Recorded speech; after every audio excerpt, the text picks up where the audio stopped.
The first time Ellen Finley saw Clark Prescott, he was dragging a dead wolf by the scruff across the snow-dusted main street of Harlan Creek, Montana, in the bitter winter of 1882, and he did not look at a single soul he passed.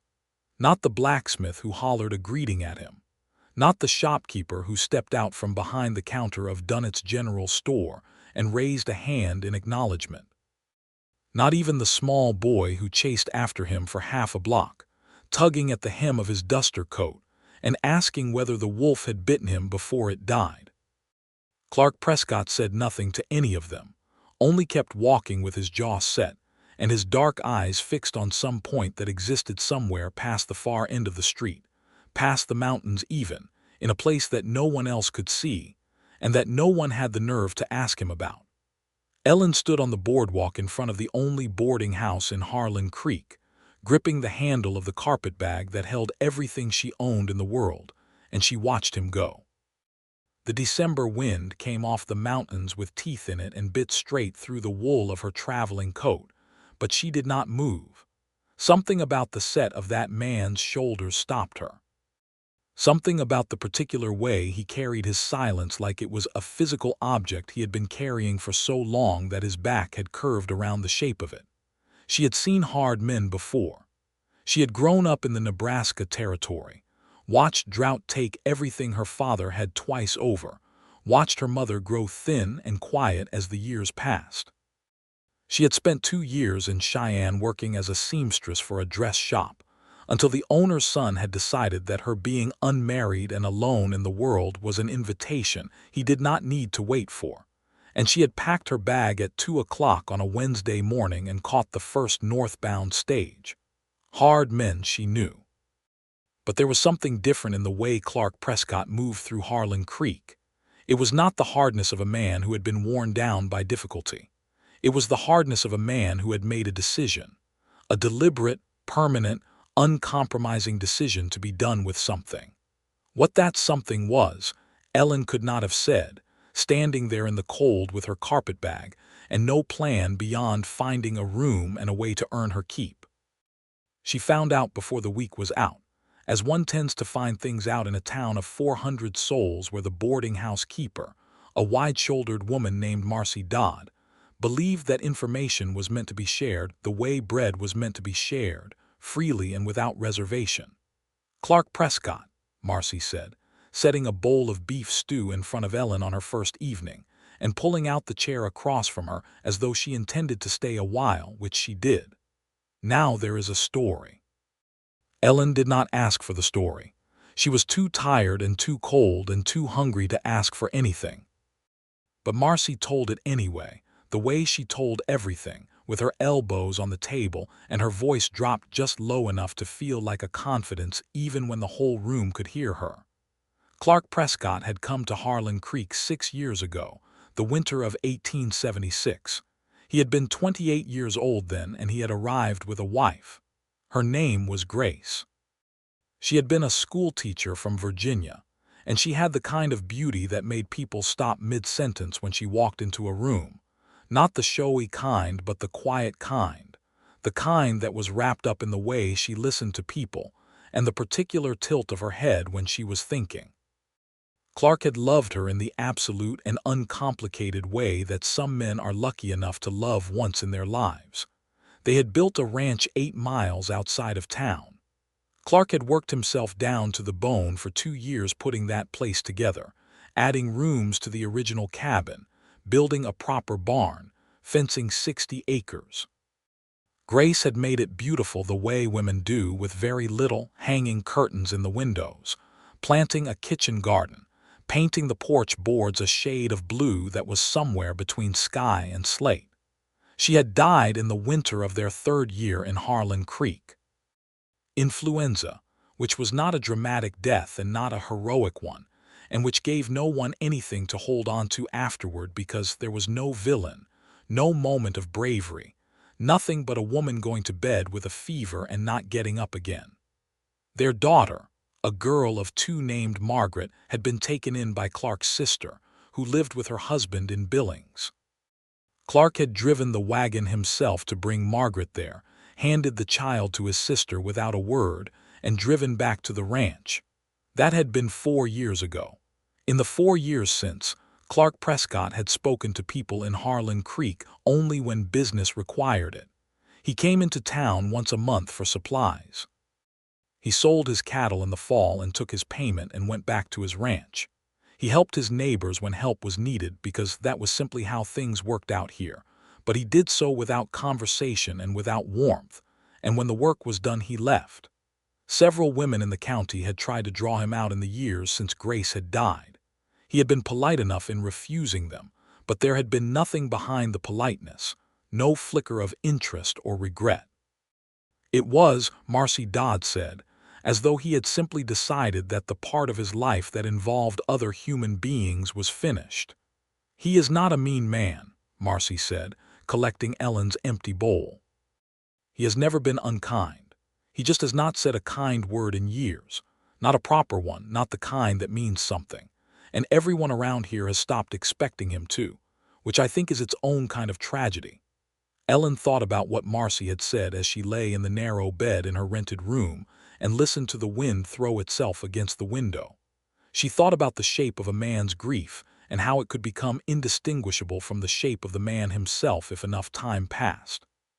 She thought about her mother, who had gone quiet in a different way, who had started answering questions with the minimum number of words necessary, and had eventually stopped volunteering anything at all. She felt sorry for Clark Prescott the way she felt sorry for a horse that had been left out in the weather too long. Not pity exactly. Something more practical than pity. Something closer to recognition. She put him out of her mind. She had enough to occupy her without borrowing other people's sorrow. Ellen found work at the dress shop run by a woman named Vera Castillo, who was the wife of the town's only physician, and who ran the shop not because she needed the income, but because she needed something to do with her hands and her considerable talent. Vera took one look at Ellen's stitching, done on a spare scrap of musty fabric she pulled from a drawer to test the new girl, and hired her on the spot. The work suited Ellen. She was good with her hands and patient with the women who came in knowing what they wanted but not having the words for it, who pointed at things in the catalog from back east and said things like, "but softer," or something that would suit a woman who is not young but is not old either. Ellen listened to all of them. She had learned that listening was its own skill, one that most people mistook for passivity, when in fact it required more effort than talking. She had been in Harlan Creek for 3 weeks when Clark Prescott walked into the dress shop.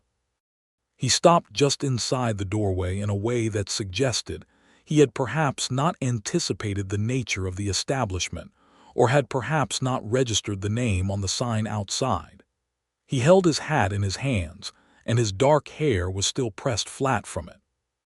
He was broader in the shoulders than she had remembered from that first glimpse on the street, and younger looking up close despite everything, with lines at the corners of his eyes that came from squinting into long distances rather than from age.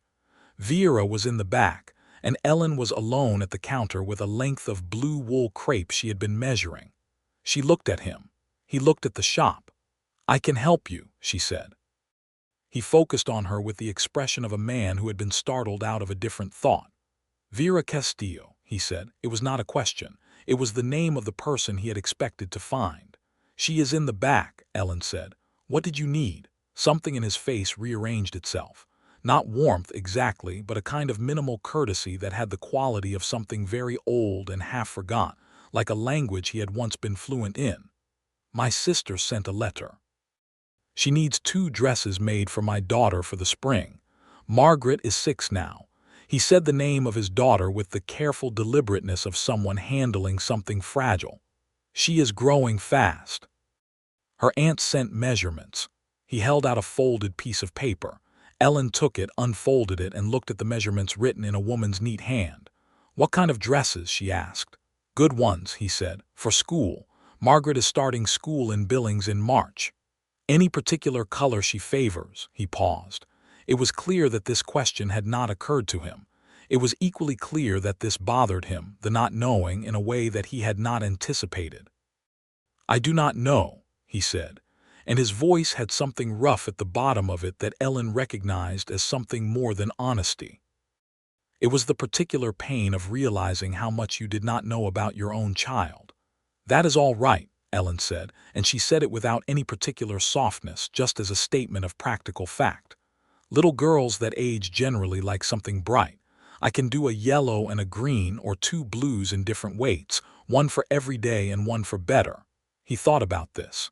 "Yellow and green," he said. "Is the green to be a lighter spring green or a deeper one?"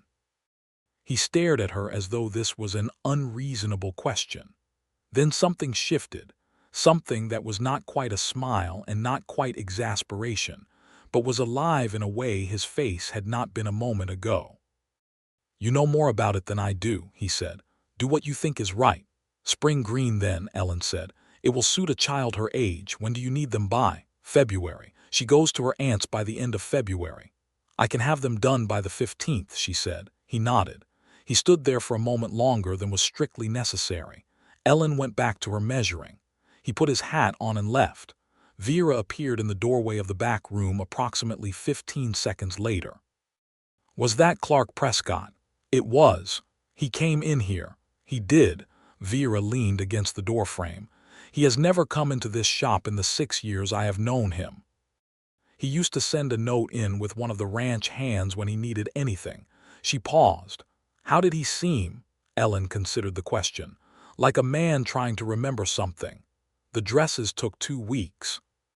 She used her best stitching, the tiny precise work that she saved for things that mattered, and she found herself thinking as she sewed about a little girl in Billings who had her father's dark hair, if the locket portrait she had glimpsed tucked into the folded letter was to be believed.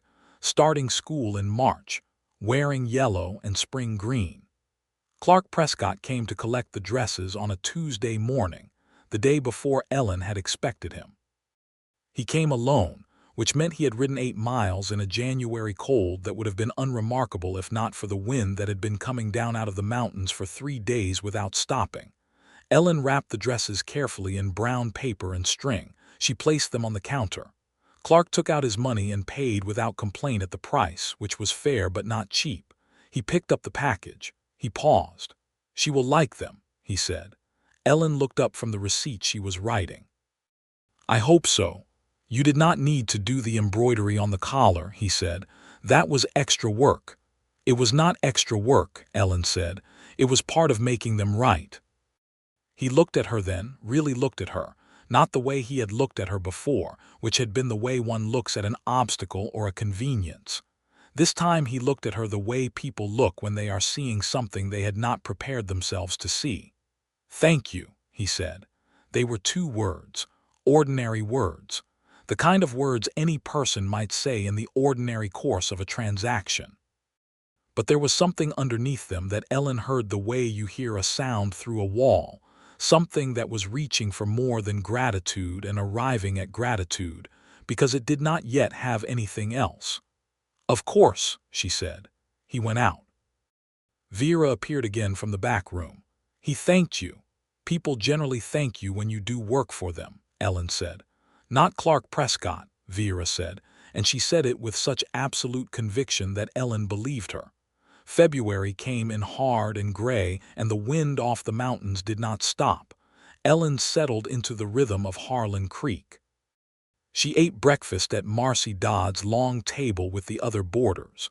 A schoolteacher from Ohio, named Mr. Harris, who was young and nervous and read Latin under the table when he thought no one could see, and an older man named Bo Slade who had been a telegraph operator and now mostly played cards and complained about his knees.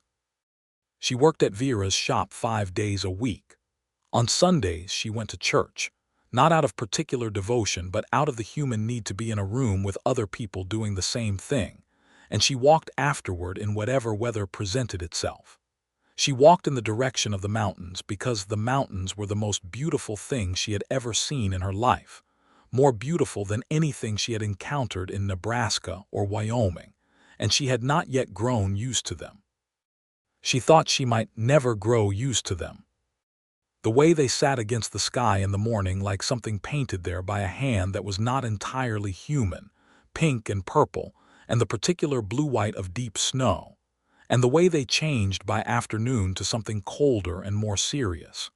She walked and she breathed, and she let herself simply exist in the landscape, and it was the most peaceful she had felt in years. It was on one of these Sunday walks in the third week of February that she found herself much farther along the road than she had intended, past the last of the town's outlying buildings and into the open country, the road cutting through a plain of dead grass and snow between the foothills. The cold was serious but not dangerous, and she was warmly dressed, and she had been thinking about a complicated bodice alteration that she had not yet solved and had simply kept walking while she thought. She stopped when she heard hooves. A rider came up the road from the direction of town, moving at a working pace rather than a hurry. She recognized the horse, a big gray gelding that was more practical than handsome, and she recognized the rider. Clark Prescott drew the gray up alongside her and looked down. "Long way from town," he said. "I walk on Sundays," she said. He looked at the sky. The particular light of a winter afternoon in Montana was already beginning to shift towards something colder and more orange. "Storm coming off the peaks tonight. You will want to be back before dark." "I know," she said. She had learned to read Montana weather faster than she had expected, because Montana weather did not wait for you to learn before it made its opinion known. He looked at her for a moment. "I will ride with you back to the edge of town," he said. It was said without preamble and without warmth, the way a man states a plan rather than offers a kindness. Ellen did not protest. She turned and began walking back the way she had come, and he turned the gray and walked the horse beside her at her pace. They went perhaps a quarter-mile in silence, not an uncomfortable silence exactly, more like a silence between two people who had not yet decided what to do with each other. "Your daughter," Ellen said, "did she receive the dresses?" "My sister wrote that she did. She wore the yellow one the day she got it and refused to change for dinner." He paused. "My sister said she looked like a daisy." Ellen smiled at the road in front of her. "That was the intention." Another quarter-mile. "You are from Nebraska," he said. She looked up at him. "How did you know?" "Small town," he said. "Marcy Dodd." Ah, she was not surprised and she was not offended. It was simply how things were. "The Sandhills. My father had cattle, but not enough of them." "You have family there still?" "My mother died 4 years ago. My father 2 years before that. I have a brother in Kansas City, but we have not been in contact." She said this plainly, without self-pity, because it was simply the geography of her life, and she had made her peace with it in the practical way that people make peace with things they cannot change. "You have your sister in Billings?" "Yes." "She seems like a kind woman. Her letter about Margaret sounded fond." "She is," he said. "She is a better mother to Margaret than I have been a father." He said this without apparent self-pity either, but with the flatness of a man making an accounting of facts he has already examined from every angle and put away. Ellen looked up at him. "You could change that." He looked at her steadily. He did not respond immediately, and she had the sense that whatever he said next would be considered rather than reflexive. "She is happy in Billings," he said finally. "She knows her life there. She knows the other children. Bringing her back to an 800-acre ranch with only her father for company would not be an improvement."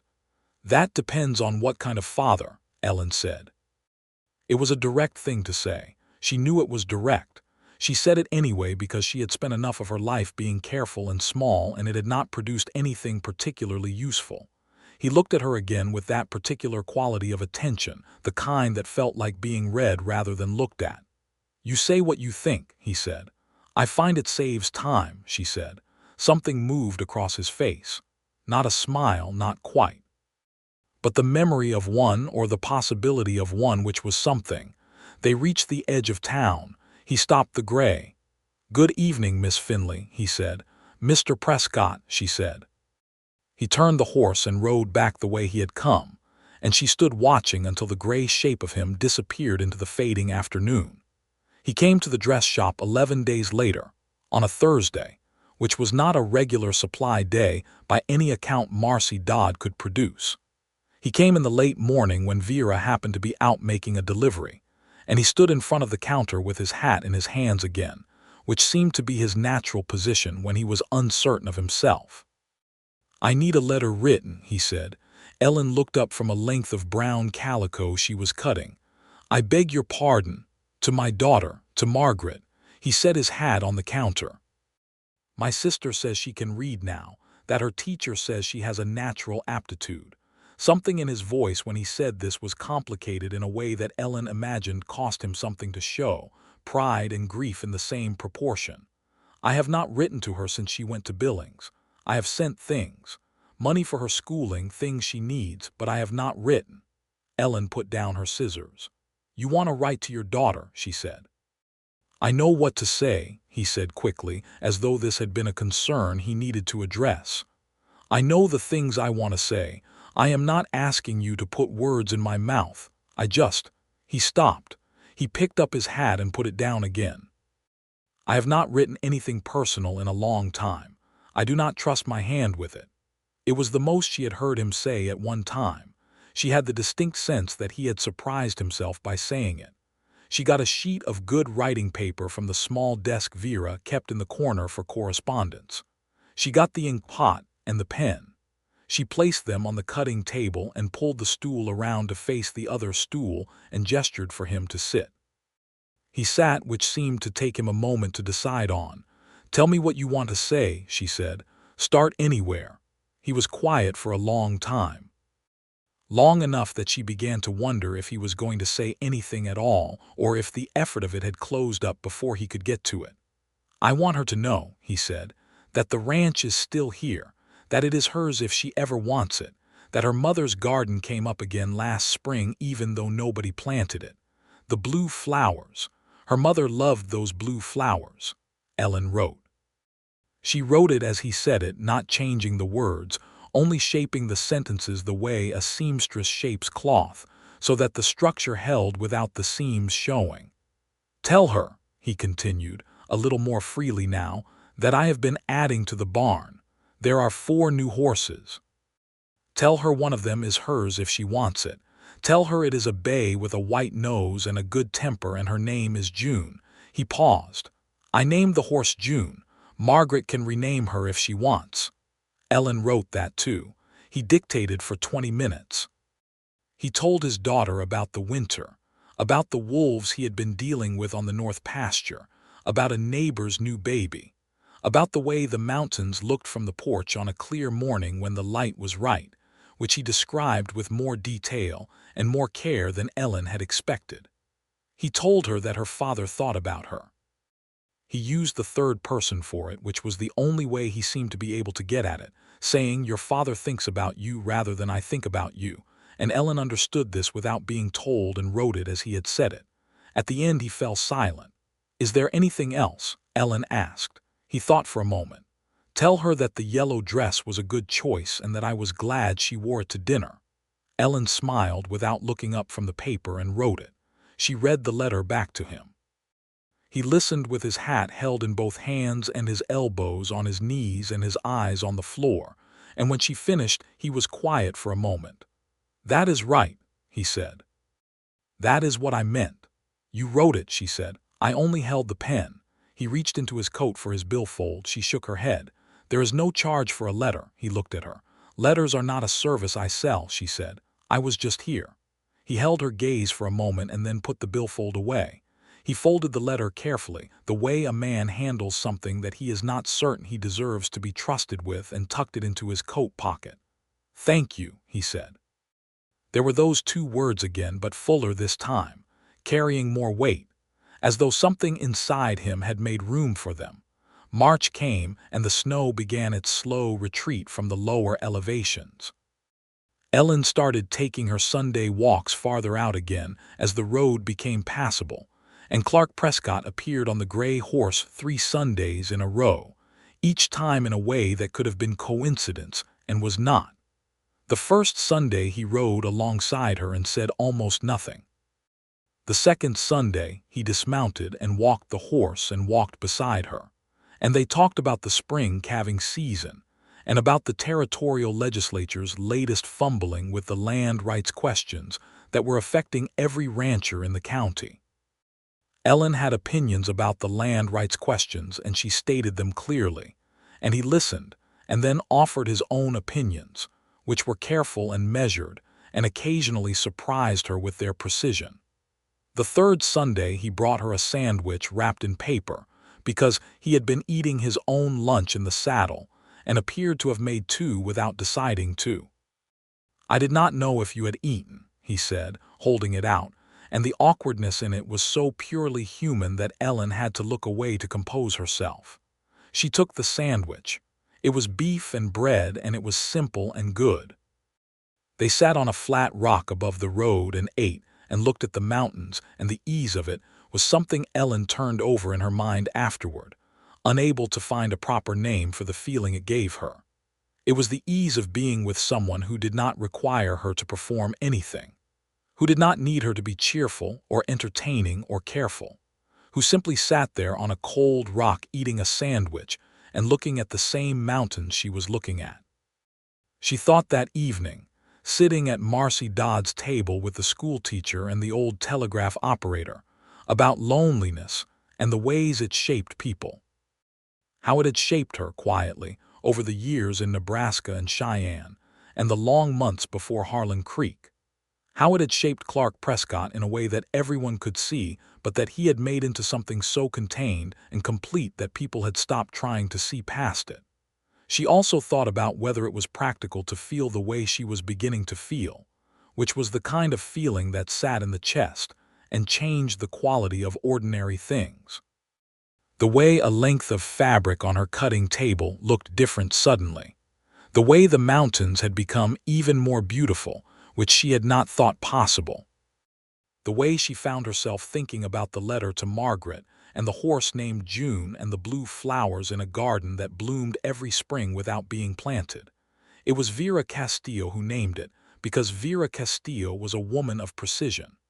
"You are falling in love with Clark Prescott," she said one April afternoon, not looking up from the bonnet she was trimming. Ellen did not deny it. Denying it would have been a different kind of imprecision. "I do not know that he is capable of it," she said instead. "Not anymore. People who have loved deeply are always capable of loving again," Vera said. "The question is whether they believe they deserve to." Ellen thought about that for a long time. April became May, and the mountains lost their snow from the lower half and the creek that gave the town.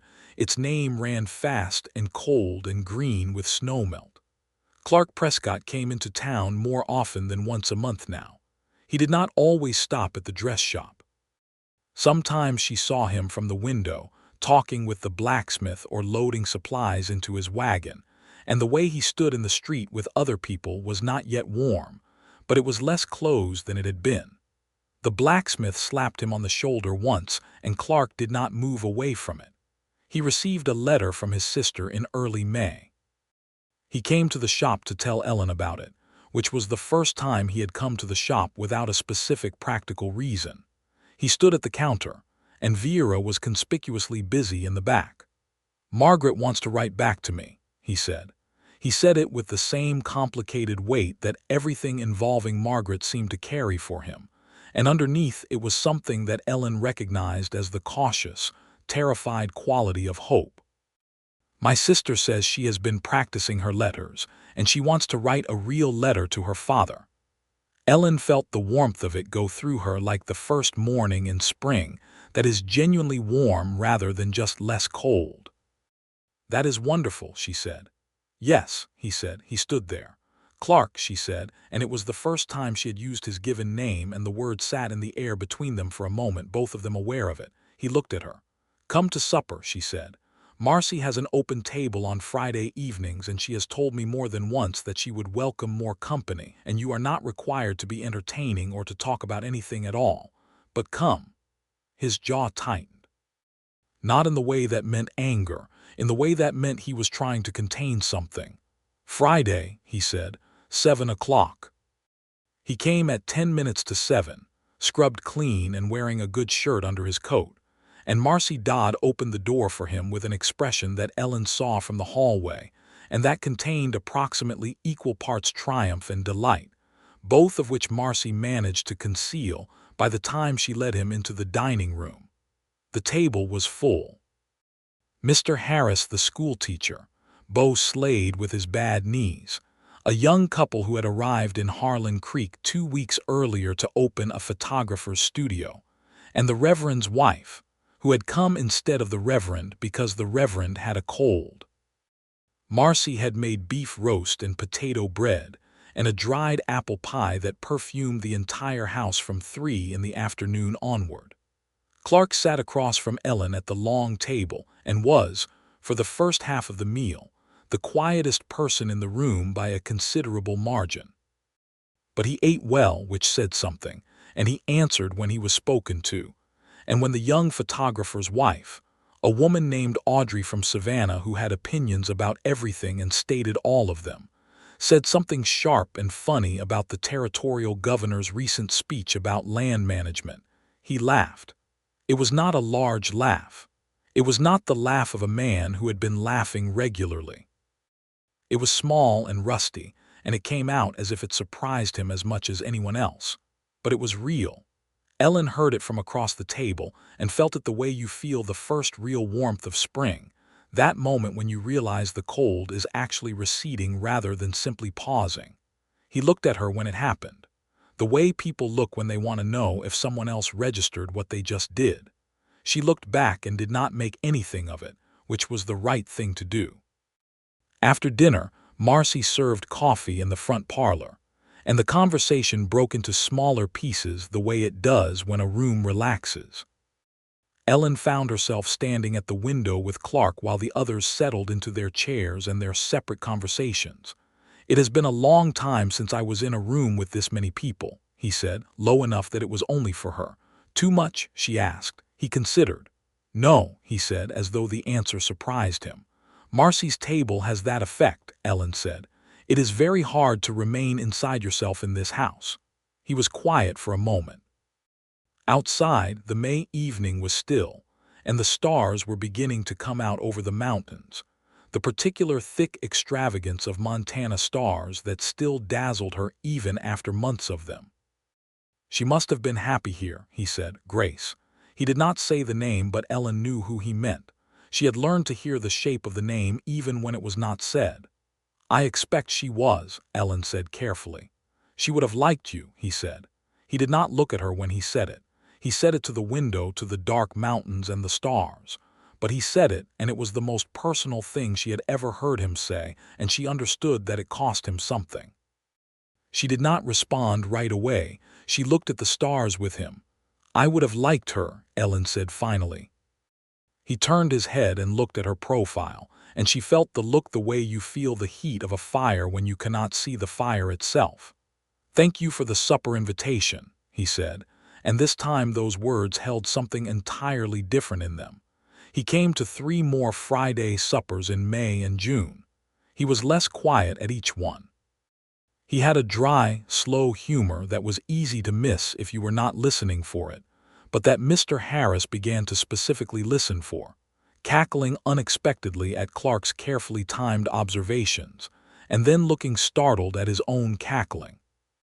Bo Slade discovered that Clark had come through Fort Benton in 1875 and had extensive opinions about the Missouri River trade routes that coincided profoundly with Bo's own, and the two of them had a conversation one evening that lasted 2 hours and covered 4 decades of territorial history.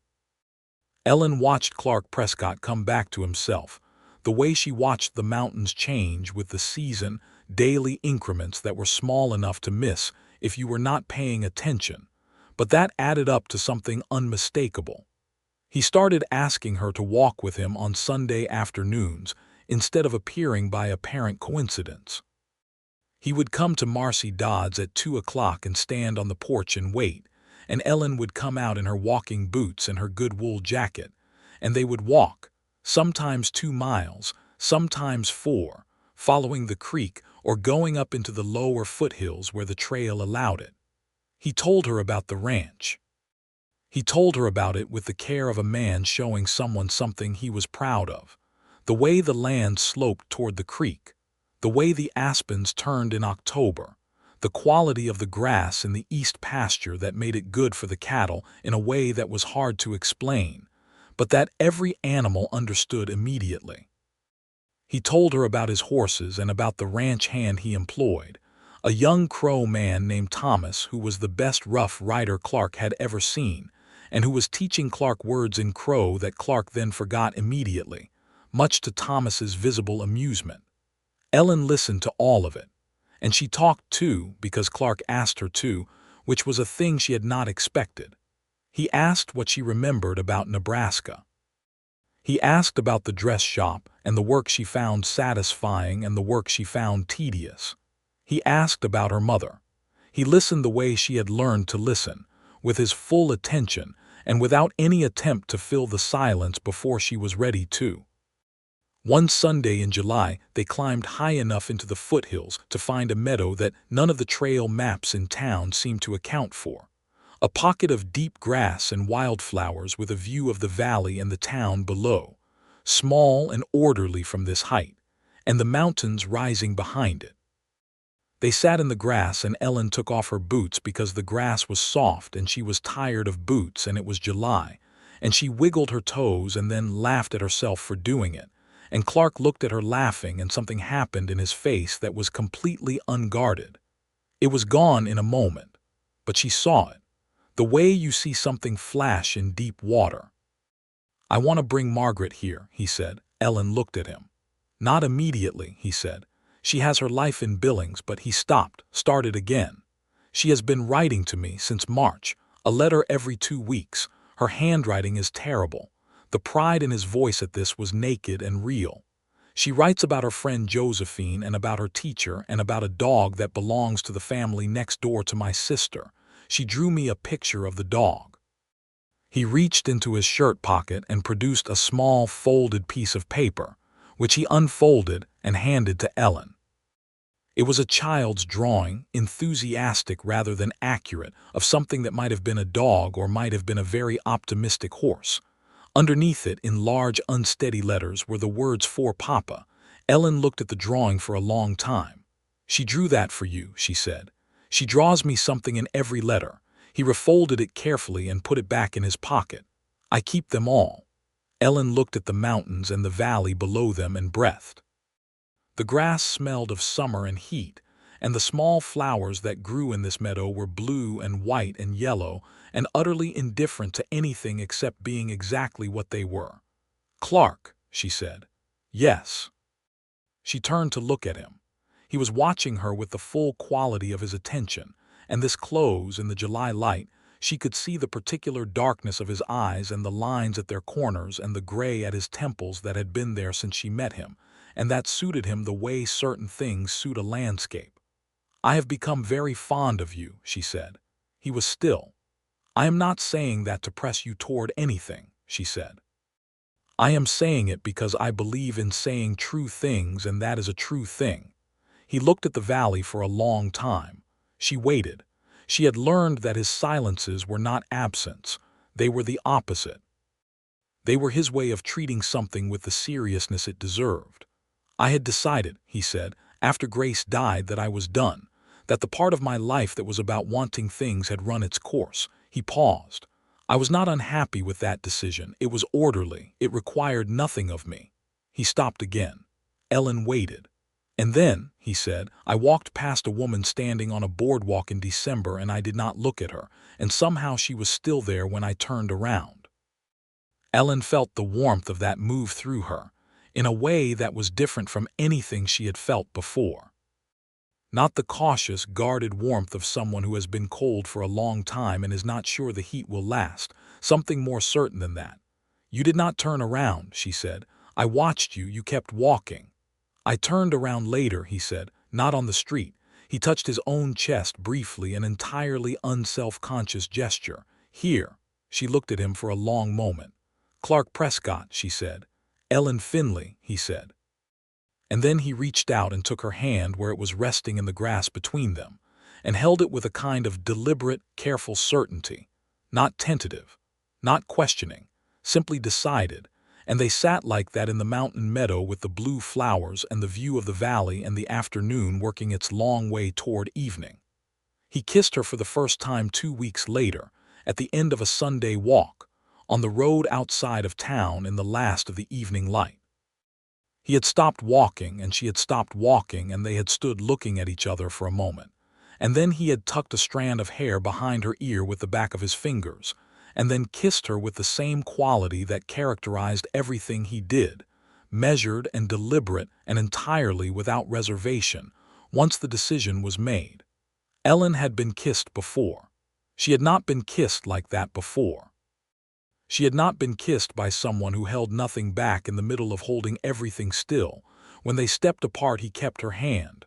"I want to say something," he said. She waited. "I have not said kind things in a long time," he said, "to anyone.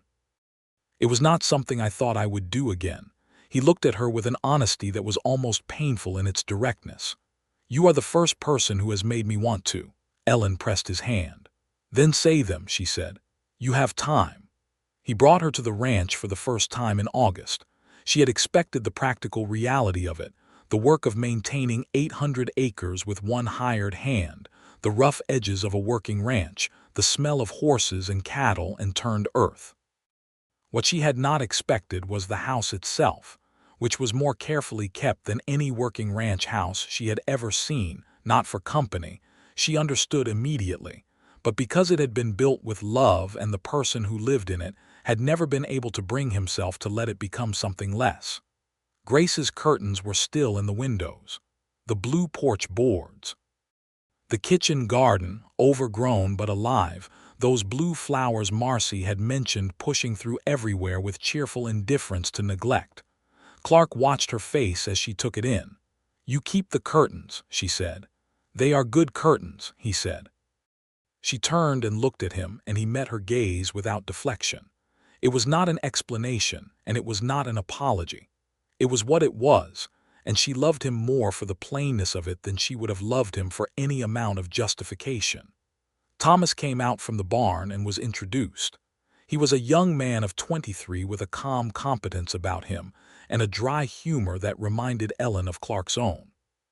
He shook her hand with a formality that suggested he had opinions about the situation and was reserving them for now. Clark showed her the horses. He showed her June, the bay with the white nose, who was in fact exactly as even-tempered as advertised, and who pressed her head into Ellen's chest when Ellen scratched her ears. He showed her the east pasture and the creek and the aspens at the property's north edge that he had promised would be remarkable in October. At the end of the afternoon, he showed her a room off the main hallway that had been used for storage, full of tack and extra tools and the accumulated objects of a life that had stopped making decisions about what to keep and what to let go. "I thought," he said, and he stopped and started again. "I want to ask you something, and I want to ask it right." Ellen waited. "I want you to see this place and know it before I ask," he said. "I want you to know what you would be coming into, the work of it, the distance from town, the winters." He looked at her steadily.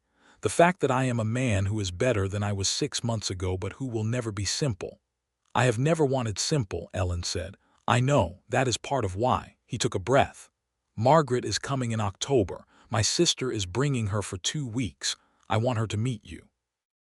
I want her to know the woman I intend to ask to be my wife, and I want to ask her first, because she is my daughter and because it matters to her too." Ellen's heart turned over in her chest. "You intend to ask her first," she said. "Yes. And if she says no," he looked genuinely troubled by this in a way that she found entirely right, "then I will talk to her, really talk to her, try to understand her. She is 6 years old and she has already lost her mother, and I will not ask her to simply accept something." He paused, "But I do not think she will say no." "Why not?" A very small, very careful smile. "Because I told her about you in my last letter. I described the yellow dress and the spring green, and the fact that you say what you think and that you know what color to pick for a child without having to be told everything."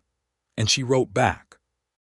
He reached into his pocket and produced the latest letter from Margaret, a folded paper covered in the large, unsteady letters of a first grader with ambitions, and he read her a portion. "Papa, I think she sounds nice. Did she pick the colors by herself? Josephine's mother never picks good colors. Does she know how to ride? Ellen laughed, which surprised even her, a full, warm laugh that she felt in her whole chest. I told her you are learning, he said. He had been teaching her, or beginning to, on the Sunday afternoons when they had time. She was not a natural rider, but she was determined, and determination counted for a great deal with horses. I will be a good student, she said. You already are, he said. Margaret arrived on the second Thursday of October, 3 years old, and the mountains were doing exactly what Clark had promised, which was being so extraordinary that it was difficult to look at them for long without feeling overwhelmed. The aspens were gold, and the mountains above them were the deep blue-gray of approaching winter, and the air was the clearest Ellen had breathed in her entire life. She was not present for the initial reunion at the ranch, which was exactly as it should be.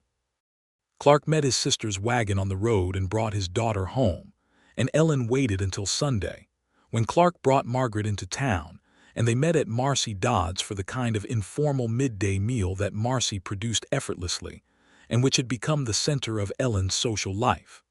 Margaret was small for 6, and had her father's dark eyes and a watchfulness that was also her father's, a quality of careful observation before action. She wore a blue dress that was not the dresses Ellen had made, which were apparently being saved for school, and she had 2 braids that her aunt had done neatly, and which were already beginning to escape by midday. She studied Ellen from across the parlor for approximately 10 minutes with the focused seriousness of someone performing a thorough assessment. Then she crossed the room, stood directly in front of Ellen, and said, "Papa said you know how to make dresses. Can you make one for a doll?" Ellen looked at her seriously. "It depends on the doll," she said. "Some dolls have very specific requirements." Margaret considered this. "Mine is not too particular," she said, "except she does not like buttons. She prefers hooks." "A hook and eye closure," Ellen said. "I can do that." Margaret nodded as though this had settled something important. Then she climbed up onto the settee beside Ellen and said, "Papa said you like the mountains." "Very much." "Me too. They were here when Mama was here, and they are still here now." She said this with the matter-of-fact simplicity of a child who has been doing her own accounting of permanence. "I like things that stay." Ellen looked at this small, serious, remarkable child and felt something in her chest expand to accommodate her. "I like those things too," she said. From across the room, Clark watched them, and his face was the most open Ellen had ever seen it. The 2 weeks of Margaret's visit were the best weeks of Ellen's time in Harlan Creek. They were chaotic and sweet, and full of small, unexpected moments. Like the afternoon Margaret discovered the horses and attached herself to June in a way that required Clark to retrieve her from the barn at dinner time. Or the evening she appeared at Marcy Dodd's boarding house with one of her braids entirely undone, and a look of studied innocence that was too studied to be innocent, seeking Ellen to fix her hair because, as she informed Ellen, Papa was not good at braids. Clark stood in the doorway of Marcy's kitchen holding the escaped ribbon and looking at once sheepish and helplessly fond, and Ellen took Margaret into the good chair by the window and rebraided her hair with the ease of someone who has done it 1,000 times, telling the child a story about a girl in Nebraska who had a horse that could count to 10, which was not true, but which Margaret found entirely believable and demanded be continued at each subsequent meeting. On the last Sunday before Margaret returned to Billings, Clark brought her to the meadow in the foothills.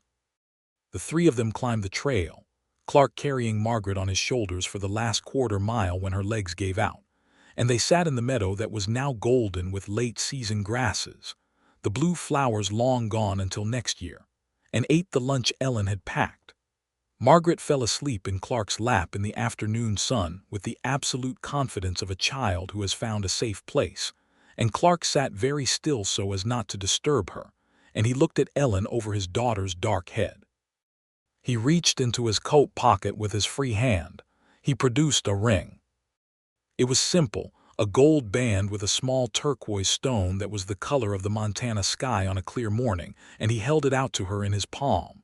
"I asked Margaret this morning," he said very quietly. "She said yes." Ellen looked at the ring. She looked at Clark. She looked at the small, sleeping weight of Margaret in his lap. "Ellen Finley," he said, "I would like very much for you to be my wife. I am not the easiest man in the world. I have a daughter who requires specific hook and eye closures on her doll's dresses and a ranch that is 8 miles from town in winters that would make a reasonable person question their decisions. But I also have—" He stopped. His jaw moved. "I also have more than I thought I had left, and that is because of you." Ellen took the ring from his palm and put it on her own finger and held out her hand to show him. "Yes," she said. They were married in the last week of November 1882 at the church in Harlan Creek, with Marcy Dodd in attendance and Vera Castillo and Vera's husband the doctor and Thomas the ranch hand in his best shirt and Bo Slade with his bad knees and Mr. Harris the schoolteacher who cried quietly through the vows and then denied it afterward. Margaret was there too, Clark's sister having brought her from Billings specifically for the occasion, dressed in the spring green dress that Ellen had made and that fit perfectly, which it had been designed to do with room for growing. The Reverend read the words that Reverends read and Clark said his vows in the quiet, measured way he said everything that mattered, looking at Ellen the entire time, and Ellen said hers looking back at him. And when the Reverend pronounced them, married Clark kissed her in the plain and decided way that he did everything. And Marcy Dodd made a sound that she also denied afterward. Margaret presented them both with a drawing of June, the horse, that was slightly better than her previous drawings in ways that indicated genuine artistic development. She had written at the top, in her large improving letters, "For Papa and Ellen." Clark had it framed before Christmas. The first winter of their marriage was the hardest Ellen had known, not emotionally but physically, because Montana winters at the ranch were a different proposition entirely from Montana winters in town. The cold was serious, and the snow was serious, and the work of maintaining the ranch through December and January and February was constant and demanding, and required every person at the property to contribute without reservation. Ellen did not hesitate and did not complain. She had grown up with hard work, and the ranch was the kind of hard work that had purpose visible at every point. The horses that needed feeding producing warmth that she could feel, the cattle that needed managing producing the livelihood that kept the place running, the house that needed tending becoming more hers with every day she spent in it. She had moved the curtains, not removed them.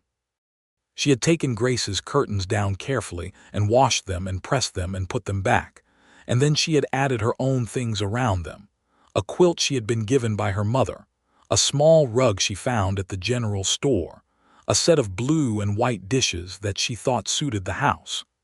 The house became theirs without ceasing to be what it had been, and this seemed to Ellen the only honest way to approach it. Clark watched the process with the kind of attention he gave to things that mattered, without comment but with a visible quality of gratitude that was more eloquent than anything he might have said. He wrote to Margaret every 2 weeks. She wrote back to both of them now, her letters addressed to Papa and Ellen always added her own note at the bottom of Clark's letters, keeping a small running story about June the horse and the ranch and the things that happened there, building a picture of a place that Margaret had claimed to whenever she was ready. In February, 3 months into the marriage, Clark came in from the north pasture at midday, which was unusual, and found Ellen in the kitchen with her hands around a cup of tea and an expression that he was still learning to read. "I need to tell you something," she said. He sat down across from her. He looked at her. "We are going to have a baby," she said. Clark Prescott, who had spent 6 years being a man whose face showed very little, looked at his wife for a long moment. And then he covered his face with both hands, and his shoulders shook, and Ellen realized with a start and then with a deep and uncomplicated tenderness that he was not crying from sorrow. She had thought she would never see this, had thought perhaps the mechanism for it had rusted in him. She went around the table and put her hands on his shoulders, and he reached up and gripped her hands where they rested and held on. "Good," he said when he could speak. "Good." Ellen rested her chin on top of his head and held him. "Spring or early summer," she said. "Vera says I am healthy and everything looks right." He took a breath and then another one and then straightened and looked at her with his eyes reddened and his face more naked and more real than she had ever seen it. And he was beautiful to her in the way that things are beautiful when they have cost something to become what they are. "I want to tell Margaret," he said. "I know, write to her. She will want to know everything. The due date, whether it will be a boy or a girl, what we will name it." He paused.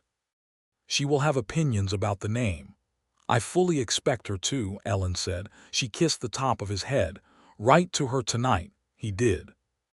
He wrote the letter that evening by lamplight while Ellen sewed at the table beside him, and he read her parts of it as he went.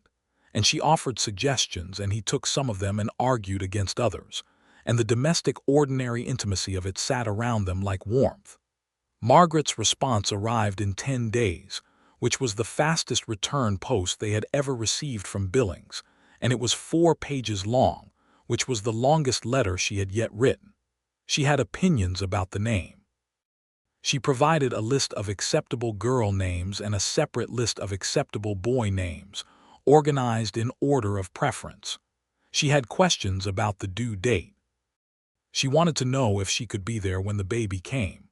Clark and Ellen read the letter together at the kitchen table, heads bent over it, and Clark laughed 3 times in the course of it and Ellen laughed twice, and at the end Clark put his arm around her and kissed her temple and said, "She is going to be an extraordinary sister." "She already is," Ellen said. Spring came up through the ground, the way spring always came in Montana, tentatively at first and then with complete conviction. And Grace's flowers came up again in the kitchen garden, those blue flowers that bloomed without being planted, and Ellen let them bloom without moving them. She added to the garden beans and potatoes and tomatoes and the sweet peas that she had always particularly loved. But she left the blue flowers exactly where they were, growing into and through everything with the cheerful persistence of something that had decided it belonged. Clark came home one evening in late April to find her in the garden on her knees, which she should not have been doing in her condition, and he said nothing about it but simply went and found a flat board and put it beside her for a kneeling pad, and then sat on the garden fence and watched her work, handing her the small trowel when she reached for it. And they talked about easy things, the spring calving that was going well, a letter from Vera about a new pattern from back east that Vera was excited about, the question of whether the east pasture needed new fencing along the north edge. Thomas appeared from the direction of the barn to report on the calving and stopped when he saw them, and a slow grin spread across his face. "Looking good," he said, gesturing at the garden with the general benevolence of a man who approves of how things are going and is not particularly concealing it. "Do not just stand there," Clark said. "Come fix the garden gate. It has been sticking since February." Thomas's grin widened. "Yes, sir," he said, and went to get the tools, and Clark caught Ellen's eye, and something in his face was so warm and so perfectly at ease that she had to look away before she said something embarrassing in front of the ranch hand. The baby came in the last week of June, in a summer that was warm and golden in the way that Montana summers could be when they chose to, as if compensating for the severity of the winters. Vera's husband the doctor attended, and Clark was in the house the entire time, which the doctor attempted to dissuade him from at the beginning and gave up on after approximately 10 minutes of Clark Prescott looking at him. It was a boy. He arrived in the late afternoon when the light was long and amber through the bedroom windows, making everything look like something out of an old painting, and he was pink and startling and furious about his arrival, which Clark informed Ellen was entirely reasonable given the circumstances. Clark held him with the practiced competence of a man who had done this before, and with the particular extra carefulness of a man who is aware of how much is at stake. He sat on the edge of the bed with his son in his arms and looked at him for a long time without saying anything, and then he looked at Ellen, who was tired in every part of her body and more content than she had ever been in her life. "Hello," Clark said to the baby, which was not the most eloquent thing he had ever said but which carried in it the entire weight of a man opening a door he had thought was locked forever. "What shall we call him?" Ellen asked. Clark had been thinking about this. She knew he had been thinking about it for months the same way she had, but neither of them had yet committed to anything out loud. "James," Clark said. "For your father." He looked at her. Ellen's father had been called James Finley, and she had told Clark enough about him that Clark had formed a clear picture of the man. Ellen's eyes filled, and she did not try to prevent it. "James," she said. "James Thomas Prescott," Clark said. "Thomas, because Thomas has worked this land for 4 years and has never once let me down." Ellen thought of Thomas out in the barn right now, who had been banished there with strict instructions not to come inside until told, and who had probably not moved farther than the barn door in the last 6 hours. She thought about how much her life had become interwoven with this place and these people. "He will be insufferably pleased," she said. "He deserves to be," Clark said. The next morning, Clark rode into town himself to send the telegraph to his sister in Billings. He was back by noon. The reply came the following afternoon. Margaret was coming for the summer. She arrived on the stage 3 weeks later, older and taller and more herself, if such a thing were possible, her dark eyes taking in everything with the same watchful precision as her father's. She stood in the yard with her bag and looked at Ellen, who was on the porch, and then her eyes went to the bundle that Ellen was holding. She came up the porch steps and looked at James, who looked back at her with the baffled seriousness of a 3-week-old. "He has Papa's eyes," Margaret said. "He does," Ellen agreed. Margaret thought about this. "That is good," she said. "Papa has good eyes." She held out one finger, and James, doing what 3-week-olds do, grabbed it with a focus that suggested he considered this highly important work. Margaret's face changed completely. "Oh," she said. Clark appeared in the doorway. Margaret looked up at him with a face full of something huge and uncontainable, and he stepped out onto the porch and put his arms around both of them. Margaret and the baby both enclosed in it, and Ellen was there at the center of it, and the mountains were behind them in the July light, permanent and extraordinary, just as they had always been and would always be. The summer Margaret spent at the ranch was the summer that became the measure of summers afterward. Clark taught her to ride June properly, not the pony rides she had experienced before, but real riding, with attention to seat and hands, and she took to it with the same focused determination as her father took to everything. Thomas taught her to whistle with 2 fingers, which Ellen pretended to disapprove of and privately thought was an essential skill. Ellen taught her to thread a needle and make a basic stitch, and Margaret made a pocket square for her father's coat that was spectacularly crooked, and that Clark carried in that coat pocket for the rest of his life. In the evenings they sat on the porch with the moths coming to the lamplight, and Clark would sometimes play the harmonica, which Ellen had not known about, and which he played with a plain, unshowy competence that she found deeply charming. And Margaret would sit on the top step and make up words to the tunes, which were always wrong and always funny. Ellen watched her family on those evenings and understood that this was the thing people meant when they spoke of a full life. Not a life without difficulty or loss, or the kind of change that took everything you had built and required you to build again. A life full nonetheless. Full of the particular ordinary beautiful substance that days make when you are paying attention. Clark came to sit beside her one such evening, settling onto the porch bench after Margaret had gone inside to bed, and the evening was completely still, the kind of stillness that Montana achieved sometimes in summer as if by exceptional effort. "I want to ask you something," he said. "You may ask me anything," she said. "Margaret wants to stay," he said. "Not just the summer. She asked me last week. She said she likes Billings but that she would rather be here." He turned to look at Ellen. "I told her I needed to talk to you." Ellen looked at him. "This is her home," Ellen said. "It has always been her home. I would have it no other way." Clark exhaled slowly. He reached over and took her hand the way he had taken it in the mountain meadow, with the same quality of quiet, decided certainty. "I will write to my sister tomorrow. She will understand. She always said that whenever Margaret was ready." She will want to keep riding June, Ellen said. June is her horse, Clark said. That was always the arrangement. Ellen leaned her head against his shoulder and they sat in the still summer evening, and the stars came out over the mountains in their extravagant thousands, and James made a small contented sound from the cradle inside the window, and the moths circled the lamp, and everything was exactly where it was supposed to be. Margaret stayed. She enrolled in the school at Harlan Creek in September, walking with Ellen to introduce herself to the new schoolteacher, a young man who had replaced Mr. Harris when Mr. Harris had moved to Missoula to be closer to a particular young woman, and who was as earnest and nervous as Mr. Harris had been in his first weeks. Margaret informed the schoolteacher that she was a fast reader and could already do her multiplication tables, and that she liked maps above all other subjects. The schoolteacher took all of this very seriously. Clark came to town for the first day of school to watch Margaret go in, standing on the boardwalk with Ellen while Margaret walked up the steps with her lunch pail and turned to give them a single dignified wave before disappearing inside. "She will be fine," Ellen said. "I know," Clark said.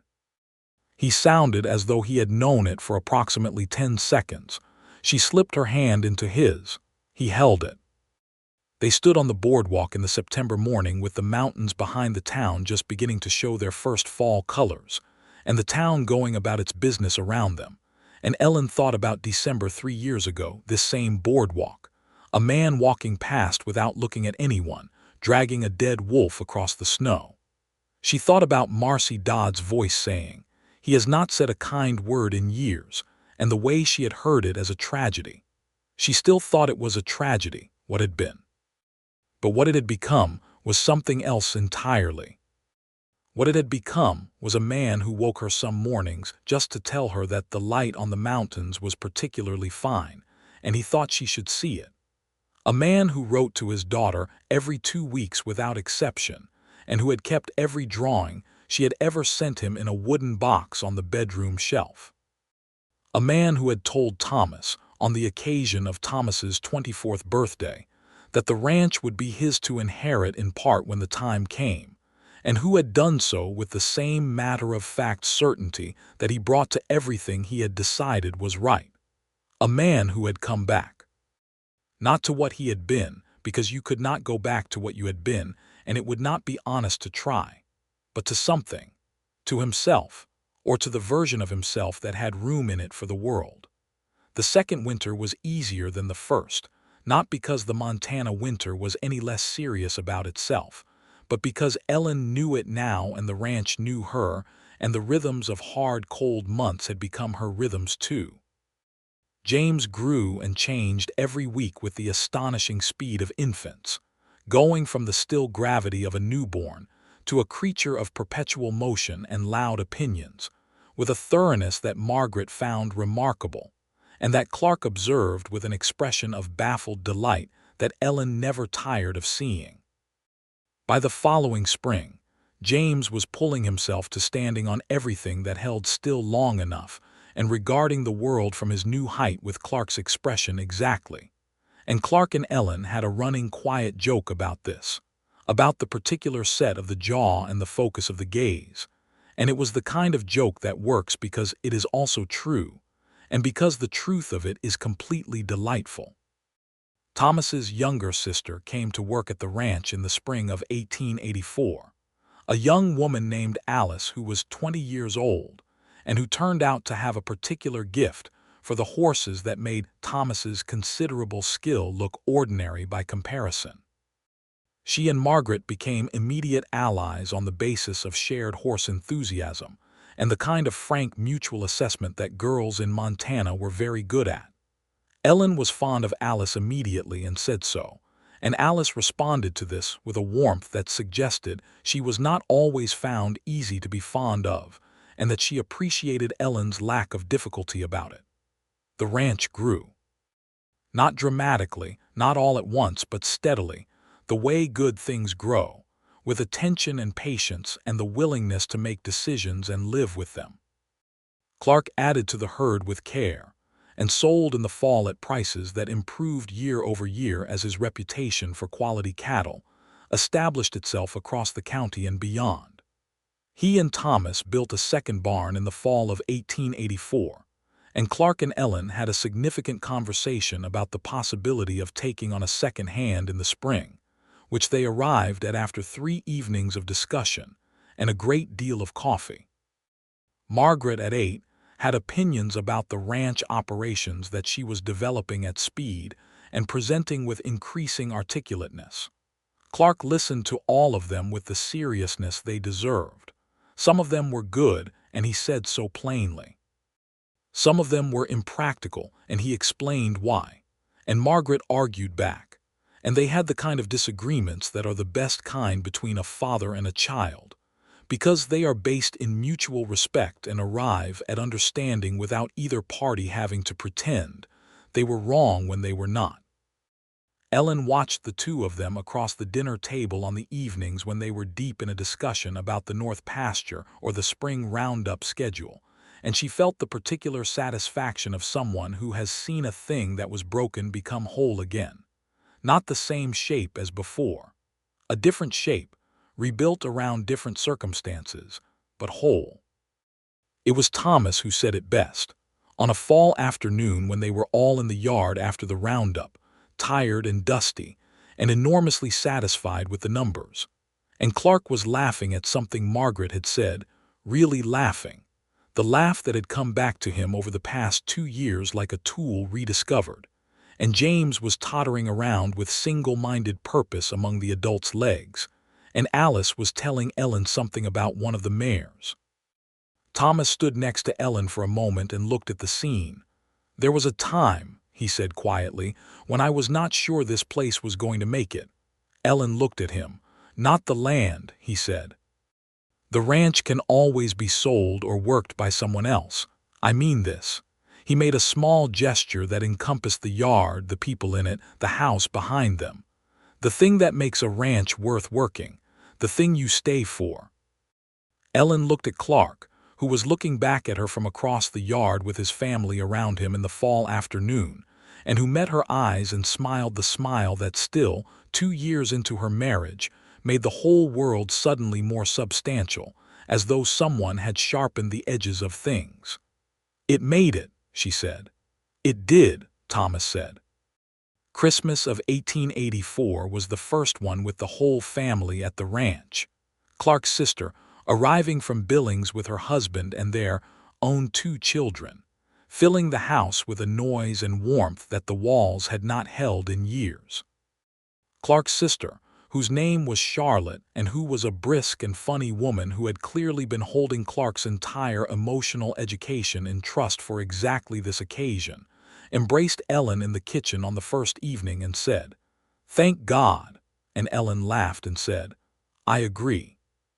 Charlotte and Clark were in the front room after dinner with the coffee and a small fire, and the snow coming down outside the windows, and they talked for a long time, quietly, in the way of siblings who are catching up on years of accumulated feeling.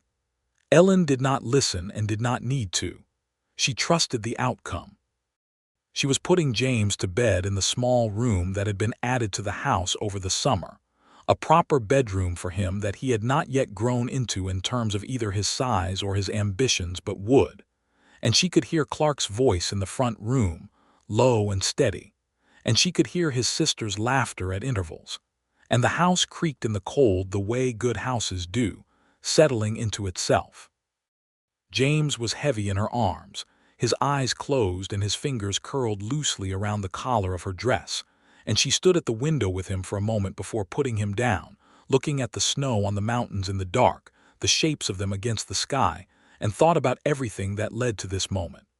All the difficult, ordinary, unexpected, necessary events.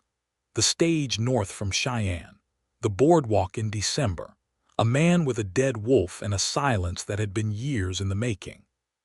She put her son in his bed and tucked the blanket around him and went back to the front room. Clark looked up when she came in. Charlotte was mid-story and did not pause, and Clark's eyes were warm on Ellen as she settled into the chair beside him, and he reached over and covered her hand with his without thinking about it, the way you do with someone whose presence is simply a part of how you expect the world to feel. Spring came again. The blue flowers in the kitchen garden came back. They always came back. Ellen had stopped being surprised by them and started being simply glad of them, the particular blue of them against the early green of May. And she cut a handful and put them in a jar on the windowsill, and they sat in the light of the morning kitchen and were beautiful.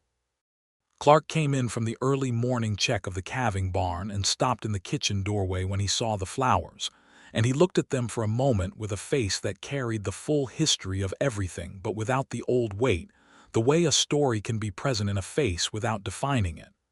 "They are early this year," he said. "The warm spell last week," Ellen said. He came to the table and sat down, and she poured his coffee, and their morning proceeded in the companionable way that their mornings proceeded, full of the small conversation, and the large silence, and the particular quality of ease that is the most underrated form of love. Margaret came in from the barn at 7, hair already escaping from her braid, boots already muddy, full of urgent information about June and about the new foal that had arrived in the night, which was a bay like her mother but had, Margaret informed them with authority, a much better temperament and should be called Autumn. James heard the word foal and was immediately awake from wherever he had been asleep, and appeared in the kitchen doorway demanding to be taken to see it. And Margaret grabbed his hand and they went. And Clark and Ellen watched from the kitchen window as their daughter led their son across the yard toward the barn, two dark heads in the morning light. Ellen leaned into Clark beside her at the window, and he put his arm around her and they watched their children go. "You know," Clark said, "I used to think the mornings here were the hardest part, coming down and making coffee alone, all that quiet with nothing good in it." Ellen did not say anything. She turned her face into his shoulder. "Now," he said, "I wake up and I think about what the day has in it, and there is always something. There is always someone." He pressed his lips to the top of her head. "I had forgotten that was possible." She put her hand flat on his chest where his heart was. She felt it beating, steady and real. "I remembered it for you," she said, "until you could remember it yourself." He held her more tightly. Outside, through the kitchen window, the mountains stood exactly as they had always stood, patient and permanent and indifferent to human difficulty in the way that made them comforting rather than cold, because they were there for the good days as well as the bad, and they made no distinction. The spring was coming up through the ground, and the blue flowers were in the jar on the windowsill, and the sound of children's voices drifted across the yard from the barn. Clark Prescott had not said a kind word in years. He had spent 4 years building his silence like a wall and living inside it, and convincing himself that the wall was the point. And then Ellen Finley had come to stand on a boardwalk in December, and had not asked anything of him, and had not tried to take anything from him, and had simply been there, saying true things and making good choices about the color of a 6-year-old's dress, and holding a pen for a man who needed to say something to his daughter and could not find the way to start. He had found the way. He found it every day now, in the particular vocabulary of a man who had stopped closing himself off, and started again the difficult, worthwhile, absolutely necessary work of letting the world in. He said kind things to his daughter and his son, and his wife and his ranch hand and his neighbor, and occasionally even to the horses, which Thomas thought was excessive, but which the horses seemed to appreciate. He said kind things to Ellen on an ordinary Tuesday morning for no reason except that they were true, and he had stopped seeing any reason to keep true things to himself. He said, "You are the finest person I know." He said, "The way you see things makes me see them differently." He said, standing at the bedroom window in the early dark of a November morning, watching the first snow of the season come down through the lamplight, "I cannot account for how lucky I am. I do not understand the mathematics of it." Ellen turned over in the warm bed and looked at his profile against the window. "Come back to bed," she said. "The snow will still be there in the morning." He turned away from the window and came back to her, and she felt the cold of the night air that he brought with him and then the warmth of him, and she put her hand on his face, and he turned into it the way June the horse turned into a friendly hand, with the complete unguarded trust of a creature who has been treated right. "Ellen," he said. "Clark," she said. The snow came down outside and the mountains were invisible in it, present but not seen, the way some things are present even when you cannot see them. And the house held them all, Clark and Ellen and their children sleeping down the hall, the blue flowers dry in a press on the shelf where Ellen had put one of them in September, a token of a spring that had come and gone and would come again. Everything had come and would come again. The hard years and the good years and the ordinary years which were the best years of all, full of the weight and warmth and the extraordinary ordinary fact of other people, of having someone beside you, of being known and knowing, of saying the true things out loud instead of holding them until they calcified, of a man who had decided he was done with the world deciding, because of one woman on a boardwalk in a yellow dress and a pair of blue flowers and 2 words said with more behind them than he had said in years, that he was not done after all, that he was, in fact, just beginning, and he was right.